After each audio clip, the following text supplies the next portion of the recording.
Bonjour et bienvenue dans ce nouveau Deep Dive. Aujourd'hui, on va s'intéresser à une actualité judiciaire assez marquante en Guinée. Il s'agit du report de l'audience en appel pour deux figures politiques, disons, de premier plan de l'Ancien Régime. Je parle d'Ibrahima Kassori Fofana et de Mohamed Diané. Oui, bonjour, effectivement deux noms très connus là-bas. Absolument. L'ancien Premier ministre et l'ancien ministre de la Défense sous Alpha Condé. Donc, pas des seconds couteaux. Ils sont poursuivis pour des choses très sérieuses, détournement présumé de deniers publics, enrichissement illicite, blanchiment. Et il faut rappeler qu'ils sont en détention préventive maintenant depuis avril 2022. Ça commence à faire long. Oui, tout à fait, plus de 3 ans. Notre source pour ce deep dive, c'est un compte-rendu assez factuel des derniers développements devant la Chambre des appels de la CRIEF. La CRIEF, c'est cette cour de répression des infractions économiques et financières. Une juridiction spéciale mise en place après la transition politique, justement pour s'attaquer à la corruption présumée au sommet de l'État. Notre objectif aujourd'hui, c'est de comprendre un peu où en est leur appel et surtout pourquoi ça bloque. Alors, on y va ? Oui, alors, ce qui est intéressant, comme vous le disiez, c'est qu'on n'est plus au début de l'affaire. On parle d'appel, c'est-à-dire qu'il y a déjà eu des jugements en première instance et des condamnations. Des condamnations assez lourdes d'ailleurs. Ah oui. Et le blocage actuel, il vient d'un facteur qui est complètement extérieur au dossier eux-mêmes en fait. Exactement.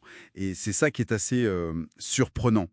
L'audience qui était prévue pour le 26 juin 2025, eh bien, elle est reportée. Repoussée au 17 juillet. Et la raison ? Un débrayage des avocats. Ah oui, une grève. C'est ça. Mais attention, c'est pas une grève qui est liée directement à Fofana ou Diané. C'est un mouvement de soutien des avocats guinéens à un de leurs confrères, Maître Mohamed Traoré, qui a ses propres démêlés. D'accord, donc une affaire externe qui vient paralyser ces dossiers-là. Voilà. C'est fascinant de voir cet effet domino, quoi. Une action collective qui bloque des procédures aussi importantes. Tout à fait. Et ça a un impact direct sur le sort de ces deux anciens ministres. Si on prend le cas de Kassori Fofana, l'ex-premier ministre, sa situation est déjà assez complexe. Il a été condamné le 27 février dernier. La peine ? 5 ans de prison ferme. 5 ans ferme. D'accord. Mais c'est pas tout. Il y a aussi une amende de 2 milliards de francs guinéens, GNF, la confiscation de ses avoirs bancaires chez Vistagui et surtout des sommes à payer à l'État guinéen. C'est-à-dire 15 milliards de GNF au titre du principal et 3 milliards de GNF en dommages et intérêts. 15 milliards. Plus 3 milliards. C'est considérable. Oui, ce sont des sommes très importantes. Et il y a un détail qui m'a frappé dans notre source, il n'a jamais comparu lors de ce premier jugement. C'est exact. C'est exact, et c'est d'ailleurs un des arguments centraux de ses avocats pour l'appel. Ah, d'accord. Ils contestent la régularité de la procédure de première instance, justement à cause de son absence pendant les débats et au moment du jugement. Leur objectif, c'est d'obtenir l'annulation ou au moins une réforme profonde de cette condamnation en appel. Je vois. Le fait qu'il n'ait pas été là physiquement, c'est un argument juridique fort potentiellement. Oui, c'est souvent une base pour contester un jugement rendu par défaut ou réputé contradictoire sous certaines conditions. C'est une question de droit de la défense. D'accord. Et pour Mohamed Diané, l'ancien ministre de la Défense, comment ça se présente pour lui ? Sa condamnation semble encore plus lourde financièrement, non ? Absolument. Alors lui, il a été condamné un peu avant, le 18 décembre 2024. La peine de prison est la même, 5 ans ferme. 5 ans aussi. Par contre, l'amende est beaucoup plus élevée, 5 milliards de GNF. 5 milliards. Ok. Et surtout, le montant des dommages et intérêts réclamés par l'État atteint 500 milliards de GNF. Pardon.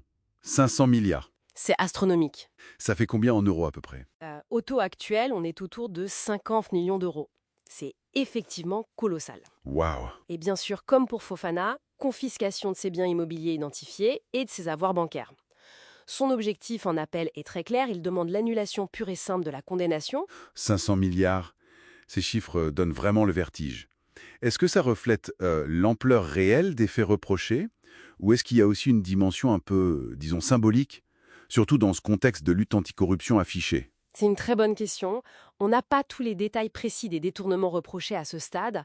C'est souvent couvert par le secret de l'instruction ou des débats. Mais il est certain que de tels montants, ça envoie un message. Un message très fort. Ça montre la volonté de la CRIEF et des autorités de transition de marquer une rupture très nette avec les pratiques présumées de l'Ancien Régime.